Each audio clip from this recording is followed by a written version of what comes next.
जिनका autograph America का राष्ट्रपति भी मांगता है,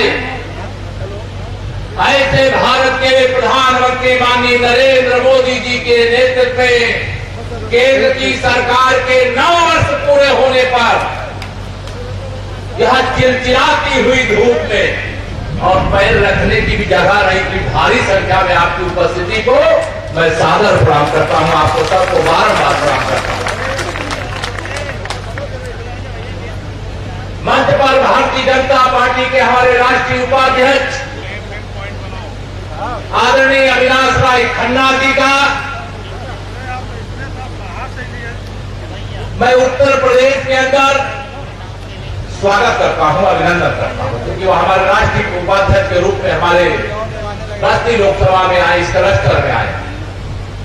हमारे कैबिनेट मंत्री उत्तराखंड के, जिनका लगता उत्तराखंड और उत्तर प्रदेश, क्योंकि पहले एक ही का सारे लगभग इस पीढ़ी के कार्यकर्ताओं ने साथ साथ काम किया, ऐसे हमारे धन सिंह रावत जी का भी मैं हार्दिक स्वागत अभिनंदन करता हूं।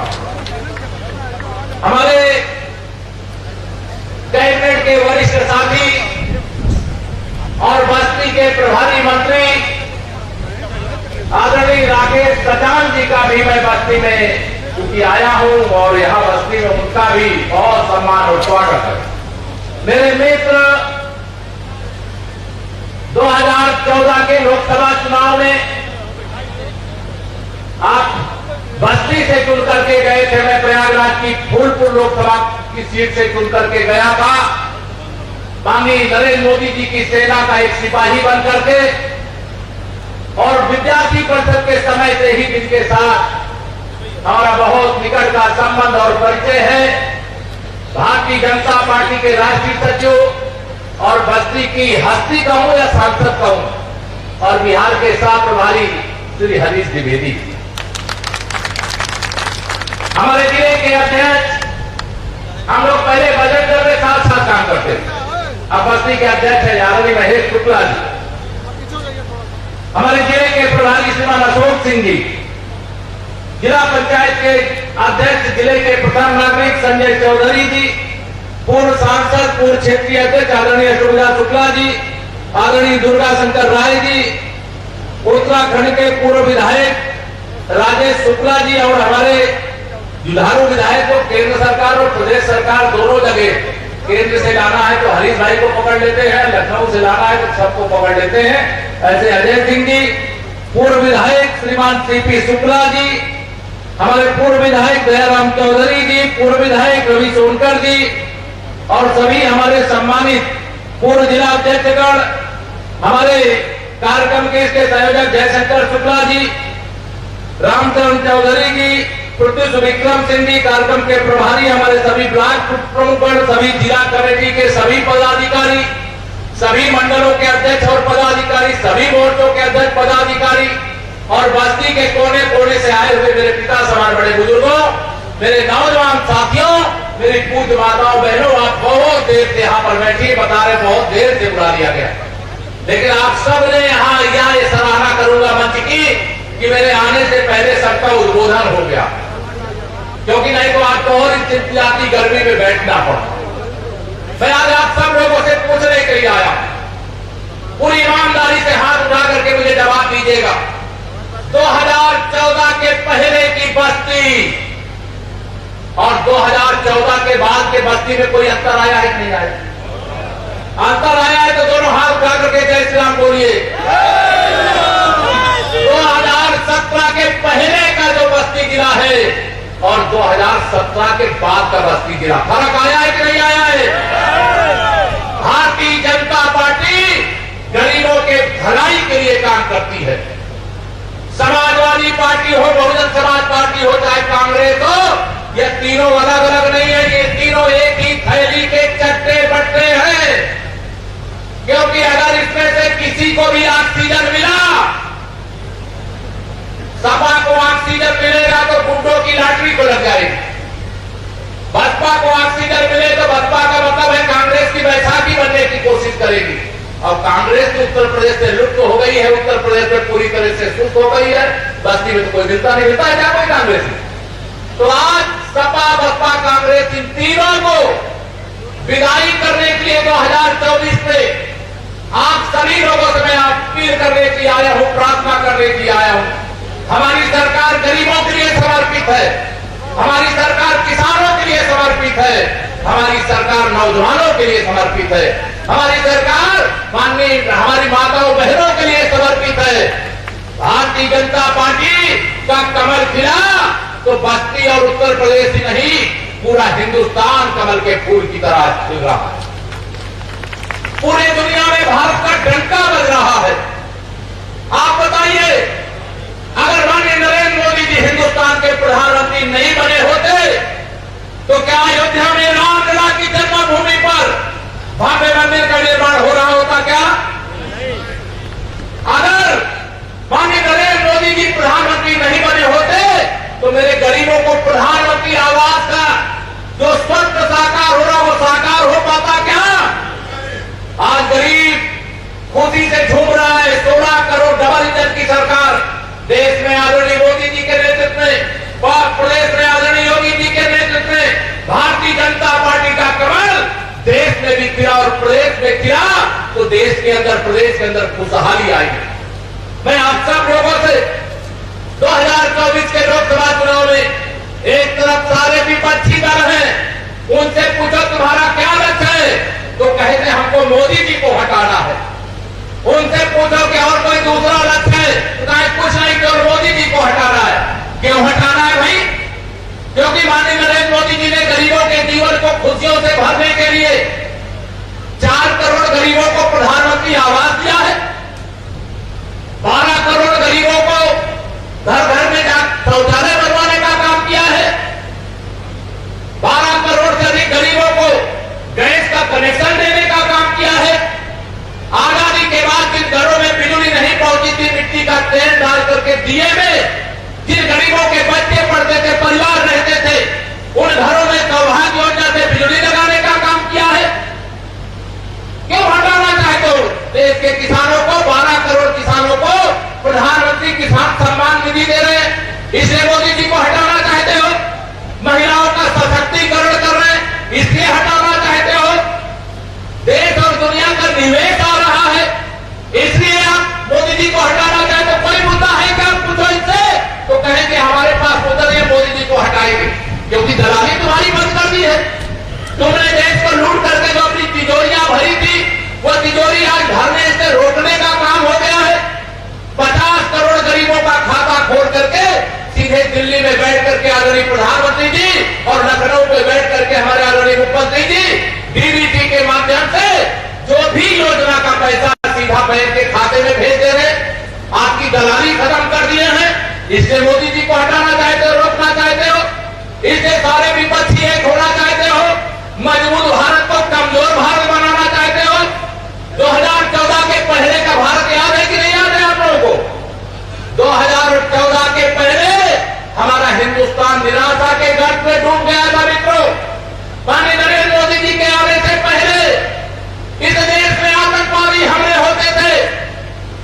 सपा और बसपा की बैसाखी पर चलने वाली केंद्र की कांग्रेस सरकार, मुझे याद है, आपको भी याद होगा, आतंकवादी चाहे हमला करे, चाहे हमारे सैनिकों का सर काट करके ले जाए, लेकिन क्या जवाब आता था?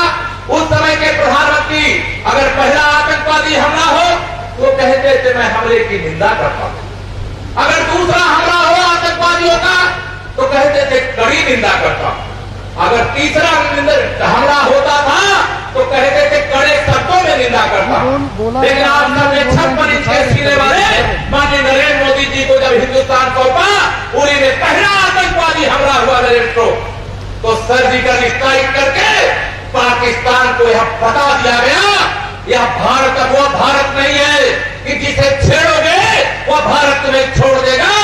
और उसका जवाब, ईंट का जवाब पत्थर से देने का काम हुआ था कि नहीं? बताओ मेरे साथियों। पुलवामा में आतंकवादी हमला हुआ तो आतंकवादियों को पैदा करने वाली फैक्ट्री में बम गिरे थे कि नहीं गिरे थे? सपा बसपा की बैसाखी पर कांग्रेस की तो सरकार थी, उस सरकार के समय में हमारे सेना के जवानों को गोली चलाने की छूट नहीं थी कि अगर दुश्मन गोली चलाए तो भले मर जाओ, लेकिन जवानी गोली मत चलाओ। प्रधानमंत्री नरेंद्र मोदी जी के नेतृत्व में आपने देश की बागडोर सौंपने का काम किया, तो एक ही आदेश है, गोली का जवाब गोला से दे दो, ईंट का जवाब पत्थर से दे दो। जम्मू कश्मीर के अंदर आने वाला है 23 जून, इसी महीने का जो 30 मई से 30 जून तक पानी प्रधानमंत्री जी के नेतृत्व में 9 साल पूरे होने पे कार्यक्रम चल रहा है। डॉक्टर श्यामा प्रसाद मुखर्जी जी का बलिदान दिवस है, कब है? 23 जून को। 23 जून को डॉक्टर श्यामा प्रसाद मुखर्जी जी का बलिदान क्यों हुआ था? वह जम्मू कश्मीर गए थे, वहां अलग संविधान था, जम्मू कश्मीर में अलग राष्ट्रीय, वहां जम्मू कश्मीर का झंडा डॉक्टर श्यामा प्रसाद मुखर्जी जी ने कहा, एक देश में 2 निशान, 2 संविधान, 2 प्रधान नहीं चलेगा। यह कह करके जब गए तो उन्होंने अपना बलिदान दिया, जिंदा वापस नहीं आए थे। लेकिन भारतीय जनता पार्टी ने देश की जनता से वादा किया था कि अगर हम बहुमत के साथ सरकार आएंगे, जम्मू कश्मीर से आज 370 समाप्त हो गई है। आज बस्ती में भी तिरंगा और आज किले पर भी तिरंगा फहराया जा सकता है। आजादी के जब 75 साल पूरे हुए तो बताओ मेरे बच्चे वालों, हर घर में तिरंगा फहरा रहे थे कि नहीं फहरा रहे थे? दोनों हाथ में फहरा रहे थे, नहीं फहरा रहे थे? मेरी माताओं बहनों बताओ, फहराए थे घर घर में तिरंगा? जम्मू कश्मीर में भी हर घर में तिरंगा फहराने का काम माननीय नरेंद्र मोदी जी के नेतृत्व में सरकार बनने के बाद, धारा 370 हटने के बाद वहां पर हुआ। मैं बधाई देता हूं आदरणीय प्रधानमंत्री जी के अगुवाई में जब सरकार बनी तो एक धाम रामलला का भी भव्य मंदिर बन गया, बाबा विश्वनाथ का धाम बन गया। अभी कुछ हिस्सा विवाद में है, मुकदमा चल रहा है। मेरा विश्वास है बाबा विश्वनाथ की काशी में डमरू भी बजेगा मेरे मित्रों, और भगवान श्री कृष्ण की जन्मभूमि पर बांसुरी भी बजेगी। यह भरोसा रखना, वहां भी दिन दूर नहीं है। आज भारत विकास के पथ पर आगे बढ़ रहा है। मेरी माताओं बहनों बताओ, पिछले 3.5 साल से प्रधानमंत्री गरीब कल्याण अन्न योजना का राशन आप सबको मिल रहा है कि नहीं मिल रहा? बताओ, दोनों हाथ उठा के मिल रहा है कि नहीं? वैक्सीन मेरे देश के वैज्ञानिकों ने बना दिया। उन्होंने कहा कोरोना का टीका हम नहीं लगाएंगे। पत्रकार मित्रों ने पूछा क्यों नहीं लगाओगे? उन्होंने कहा टीका है, ये भाजपा का टीका है। वो ऐसा अफवाह फैला रहे थे, ऐसा माहौल खराब करने की कोशिश कर रहे थे। लेकिन देशवासियों को प्रणाम, आप सब लोगों ने सहयोग किया और 220 करोड़ भारतवासियों को कोरोना का टीका लगा करके इस महामारी को मार डालने का काम किया गया। लेकिन मैंने उस समय कहा था, राहुल गांधी जी, अखिलेश यादव जी, अगर आप कोरोना का टीका नहीं लगाओगे तो बस्ती की, यूपी की, देश की जनता तुम्हें कमल के फूल का टीका जब चुनाव आएगा तो उसमें लगाने का काम करेगी, कमल के फूल का टीका। और 2022 का लोकसभा चुनाव हुआ, विधानसभा चुनाव हुआ, 400 सीटें जीतने का दम भरने वाले कहां जाकर के सिमट गए? फिर से भाजपा की सरकार बनी। 2014 में भाजपा बहुमत में आएगी ऐसा किसी को विश्वास नहीं था, लेकिन राष्ट्रीय नेतृत्व ने हमारे नारा दिया था 272 प्लस का। प्रणाम करता हूं आपको, आपने 283 सांसद जिताए थे, 283 सांसद। 2019 में जब ये देखेगी भाजपा को अकेले हरा नहीं पाएंगे तो सपा, बसपा, कांग्रेस, राष्ट्रीय लोकदल सब एक हो गए। उन्होंने कहा मोदी लोगों की प्रतियोगिता अब हम पास कर जाएंगे, लेकिन उनको मालूम नहीं था देश की जनता मोदी जी के दिल में बैठती है और देश के दिल में माननीय नरेंद्र मोदी जी बैठते हैं। और इनके गठबंधन को धूल चढ़ाते हुए आपने उत्तर प्रदेश में भारतीय जनता पार्टी को 51% वोट दिया और कमल का फूल खिला दिया। मेरे मित्रों, 2019 में हमारे राष्ट्रीय उपाध्यक्ष जी बैठे हैं, उस समय नारा दिया गया था 300 प्लस का। अकेले भाजपा के कमल गठबंधन में तो हमारे 350 से ज्यादा है, लेकिन 303 कमल खिले 2019 में। अब मैं 2024 की बात करना चाहता हूं। 2024 का चुनाव करो या मरो का है, अभी नहीं तो फिर कभी नहीं। 2024 के चुनाव का मतलब है ये 5 साल की सरकार नहीं मेरे भाई बहनों, यह हिंदुस्तान को 100 साल आगे ले जाने का चुनाव है, भारत को विश्व गुरु बनाने का चुनाव है। और इस चुनाव के लिए आप सबको अपील करता हूं, मैं जानता हूं, चाहे भारतीय जनता पार्टी का हमारा कार्यकर्ता हो और चाहे गरीब से गरीब जनता हो, किसान हो, सभी लोग कार्यकर्ता की तरह 2024 के चुनाव के लिए लगे हो। 2024 का नारा अब की बात 350 पार, और अगर 350 पार करना है तो उत्तर प्रदेश से कितने सांसद चुन करके आते हैं मालूम है आपको? कितने? 80। और राजस्थान से कितने चुन के आते हैं? 25। राजस्थान वालों ने 25 में 25 जिताए। हमारे धन सिंह रावत जी उत्तराखंड से आते हैं, मुझे वहां से 5 सांसद जिताए कि नहीं जिताए? 5 सांसद जिताए। गुजरात वाले 24 में 24 सांसद जिताए। दिल्ली राष्ट्रीय राजधानी है, 7 सांसद 7 में 7 जिताए। हिमाचल प्रदेश 4 सांसदों वाला प्रदेश है, 4 के 4 जिताए। हरियाणा 10 सांसद वाला, 14 वाला, 10 सांसद वाला, 10 के 10 जिताए। आपके उत्तर प्रदेश वालों की परीक्षा है मेरे भाई बहन, इस बार हमें 80 में से केवल 80 जिताने का काम करना है। जिताओगे?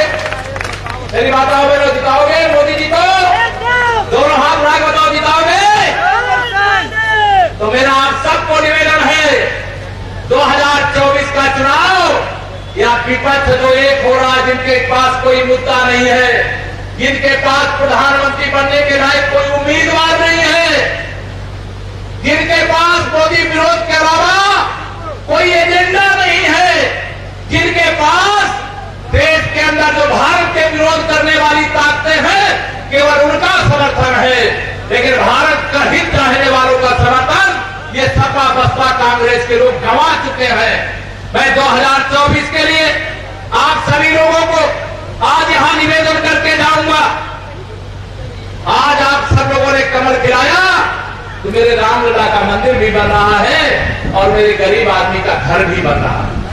जो गरीबी देखा है वही इस बात को जानता है कि इसका क्या अंतर होता है, इसका क्या प्रभाव होता है। 2017 से पहले मेरे भाई बहनों, अभी 2-4 दिन 5 दिन थोड़ा बिजली का संकट जरूर आया है, लेकिन 2017 में जब से आपने कमल खिलाया है, बताइए, पहले तो सपा सरकार के समय बिजली आती नहीं थी और जब से आपने कमल खिलाया तब से बिजली जाती नहीं है। पहले ट्रांसफार्मर जल जाए तो लगाने के लिए बिना पैसा दिए लगता था क्या? लेकिन आज ट्रांसफार्मर के लिए पैसा नहीं देना, आपका ट्रांसफार्मर बदलने का काम सरकारी खर्चे पर निर्धारित समय में किया जाता। कानून व्यवस्था चुस्त दुरुस्त इतनी है कि पहले घर कोई व्यापारी, कोई बेटी, कोई घर का नौजवान बुजुर्ग शाम 6 बजने के बाद घर से नहीं निकलता था, लेकिन आज कानून व्यवस्था इतनी दुरुस्त है कि कोई गुंडा हो, अपराधी हो, अब उसको घर से निकलने से डर लगना चाहिए। या पुलिस का इकबाल उत्तर प्रदेश के अंदर कायम करने का काम किया गया। पहले यही राम भक्तों को, इसी अयोध्या में मैं भी राम भक्त हूं, मैं भी राम जन्मभूमि आंदोलन का सिपाही हूं, कार सेवक हूं, यहाँ लाठी भी खाई और गोलियां भी चली है, वहां अयोध्या की चलती हुई गोलियों की आवाज बस्ती वालों को भी सुनाई दी होगी। याद है कि नहीं याद है? लेकिन जब आपने कमल खिलाया तो अयोध्या में राम भक्त आए तो उनके ऊपर फूल बरसाने का काम हुआ, फूल बरसाने का काम। पहले कांवड़ यात्रा लेकर के जाते थे तो लाठी चलती थी, भजन तक गाने नहीं दिया जाता था, लेकिन आज कांवड़ियों के ऊपर फूल बरसाने का काम तो कमल के फूल वाली सरकार कर रही है। प्रयागराज का कुंभ का मेला हुआ, 24 करोड़ लोग डुबकी लगाने आए मेरे भाई बहनों। स्वच्छ गाविनल गंगा और निर्मल गंगा के पवित्र संगम में डुबकी लगाए। आप में से अनेक लोग हो जो कल्पवास करने भी जाते हो प्रयाग में, जानता हूं। आज यह अंतर आया है, ये भाजपा का कमल आपने खिलाया, उसकी ताकत है। माननीय नरेंद्र मोदी जी की ताकत कोई गुंडे, अपराधी और माफिया नहीं है। माननीय नरेंद्र मोदी जी की ताकत इस देश का नौजवान है, इस देश का किसान है, इस देश की आधी आबादी माताएं बहनें हैं, बड़े बुजुर्गों का आशीर्वाद है, साधु संतों का आशीर्वाद है। 2024 का लोकसभा चुनाव ऐसा बनाने की जरूरत है मेरे भाई बहनों कि माननीय नरेंद्र मोदी जी जैसा विजनरी लीडर मिला तो आज G20 की अध्यक्षता भारत कर रहा है। आज दुनिया में भारत का डंका बज रहा है। यूक्रेन रूस के बीच में युद्ध चल रहा हो और हमारे प्रधानमंत्री जी दोनों देश के राष्ट्रपतियों को फोन कर दे कि मेरे भारत के नागरिक यूक्रेन में फंसे हैं, दोनों देश की सेनाओं को युद्ध विराम करना पड़ेगा। युद्ध विराम हो जाता जब तक भारत का एक एक नागरिक हाथ से तिरंगा लेकर के भारत मां की जय बोलता हुआ वापस नहीं आ जाता है, तब तक युद्ध नहीं शुरू होता है। यह तिरंगे का मान और सम्मान क्या मोदी जी के अलावा और कोई बढ़ा सकता है क्या? कोई बढ़ा सकता है क्या? मेरे भाई बहनों, मैं आप सब लोगों से 2024 आप किसी भी दृष्टिकोण से आप देखोगे तो इस लोकसभा के चुनाव में कोई विपक्षी दल भारतीय जनता पार्टी के सामने मुद्दों के आधार पर, विचारधारा के आधार पर लड़ने की ताकत नहीं रखता। 2013 का प्रयागराज का कुंभ हुआ था, श्री अखिलेश यादव मुख्यमंत्री थे, मोहम्मद आजम खान उस समय नगर विकास मंत्री थे। कुंभ मेले की उनको व्यवस्था दी गई थी, दुर्घटना हुई थी, सैकड़ों लोग मारे गए थे, लेकिन 2019 के कुंभ में क्या कभी किसी कोई दुर्घटना हुई क्या? बताओ हुई क्या? 2013 का कुंभ जब सपा सरकार के समय हुआ, पूरा कुंभ मेला तहस नहस करने का काम किया गया, भ्रष्टाचार करने का काम किया। और 2019 का कुंभ होता है तो भारत के प्रधानमंत्री वहां स्वयं डुबकी लगाने आते हैं, स्वच्छता को देख करके इतने गदगद होते हैं कि सफाई कर्मचारियों को कुर्सी पर बैठाकर स्वयं जमीन पे बैठकर उनके चरण धोने का काम करते हैं, उनको सम्मान देने का काम करते हैं। मेरे भाई बहनों, क्या 2024 का चुनाव आप अपने भी दृष्टिकोण से विचार करिएगा और ये समझिए। कई बार पूछो कि बताओ 2024 में मोदी जी प्रधानमंत्री बनेंगे कि नहीं बनेंगे? मैं पूछूं आपसे, बनेंगे कि नहीं बनेंगे? जोर से बताओ, बनेंगे कि नहीं बनेंगे? सब लोग कहते हैं प्रधानमंत्री बनेंगे। अब आप लोग सोचेंगे सबको अब एकदम यहाँ पूरा हरियाली ही हरियाली है, कमल ही कमल खिल रहा है। अगर कमल ही कमल खिल रहा है तो अब काम करने की क्या जरूरत है? मेरे मित्रों, कोई चूक नहीं करना, कोई भूल नहीं करना। भले विपक्ष की ओर से आने वाले प्रत्याशी की जमानत जब्त हो जाए, लेकिन जब तक कमल न खिला देना, चैन की सांस मत लेना। मेरे मित्रों, चैन की सांस मत लेना। जैसे हनुमान जी महाराज हनुमानगढ़ी जाते हैं लगातार दर्शन करते। हनुमानगढ़ी के हनुमान जी ने क्या कहा है श्री रामचरितमानस में? राम काज कीन्हे बिना मोहि कहा विश्राम, राष्ट्र काज कीन्हे बिना मोहि कहा विश्राम। और मैं आप सबसे एक और चौपाई का ही स्वर दे रहा हूं। तीसरी बार हिंदुस्तान का प्रधानमंत्री माननीय नरेंद्र मोदी जी को बनाए बिना मोहि कहा विश्राम। इस भाव से आप सबको आगे बढ़ने की आवश्यकता है। कमल खिलाने के लिए मेरा बूथ सबसे मजबूत, और मैं नारा लगाता था, अभी तक मेरा नारा रहता था 100 में से 60 हमारा है। ये नारा रहता था कितना? 100% में से 60% हमारा है, 40% में बंटवारा है, बंटवारे में भी हमारा है। लेकिन आज नारा लगा रहा हूं मेरे साथियों, 2024 क्योंकि हिंदुस्तान को 100 साल आगे लेकर के जाना। 100 में से 75% हमारा है, 25% में बंटवारा है, और बंटवारे में भी हमारा है, क्योंकि हमने सबका साथ, सबका विकास किया, किसी से कोई भेदभाव नहीं किया। यह चुनाव जातिवाद के लिए नहीं, यह राष्ट्रवाद का चुनाव होगा, यह चुनाव विकासवाद का चुनाव होगा। जब माननीय नरेंद्र मोदी जी गुजरात के मुख्यमंत्री थे तो पूरे हिंदुस्तान के राज्य कहते थे हम गुजरात मॉडल पर विकास करेंगे। आज भी हमने योगी आदित्यनाथ जी के नेतृत्व में उत्तर प्रदेश के अंदर गुजरात मॉडल लागू किया है, मोदी जी का मॉडल लागू किया है। इसलिए आज उत्तर प्रदेश विकास के पथ पर आगे जा रहा है। और 2014 में जब माननीय नरेंद्र मोदी जी देश के प्रधानमंत्री बने तो पूरे दुनिया के सभी राष्ट्रपति और प्रधानमंत्री एक ही बात कहते हैं कि हम हिंदुस्तान का मॉडल अपनाएंगे, भारत का मॉडल अपनाएंगे। या भारत के प्रधानमंत्री माननीय नरेंद्र मोदी जी जो 18 घंटे काम करते, 18 घंटे। 21 जून को क्या है मालूम है आप लोगों को? क्या है? 21 जून को विश्व योग दिवस है। हम लोगों ने कहा है योगा विथ अमृत सरोवर। हमको एक सेल्फी लेना है, माननीय प्रधानमंत्री जी को टैग करना है। अगर मेरे नरेंद्र मोदी जी जैसा प्रधानमंत्री नहीं होता जो तालाब अमृत सरोवर बन रहे हैं उसमें आधे से ज्यादा कब्जा कर लिए गए होते और आने वाली पीढ़ी पानी के लिए तड़पती में रहती, तो पानी के लिए तड़पती। लेकिन आज जो तालाब है वो खाली करा करके तालाब गांव की संपत्ति है, समाज की संपत्ति है, उसको सजाया और संवारा जा रहा है। 21 जून से पहले स्वच्छता का अभियान चलाइए, 21 जून को वहां पर योग दिवस का कार्यक्रम करिए, यह मैं आप सबसे अपील कर रहा हूं। 23 जून को माननीय प्रधानमंत्री की वर्चुअल संबोधन करेंगे, मालूम है आप लोगों को? 27 को करेंगे। 23 जून को डॉक्टर श्यामा प्रसाद मुखर्जी जी का बलिदान दिवस है, धारा 370 स्वाहा हुई है।